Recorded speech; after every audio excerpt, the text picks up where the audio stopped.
যাও দুই একটা তৈরি হয় তা টিকতে দেয় না, আমাদের সমাজ ওইটাকে টিকতে দেয় না। এরকম যুবক তো পাওয়া যায় না সচরাচর।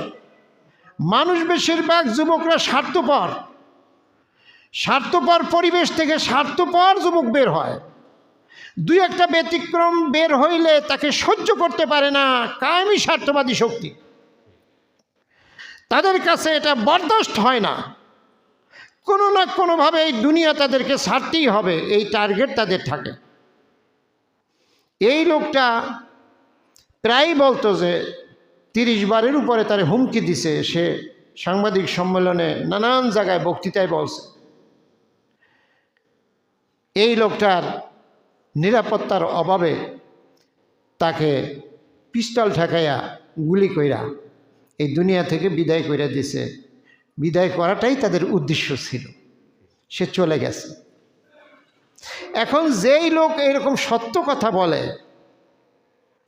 এই লোকের এই সত্যের পক্ষে দাঁড়ানো ইমানদারের দায়িত্ব। কার দায়িত্ব?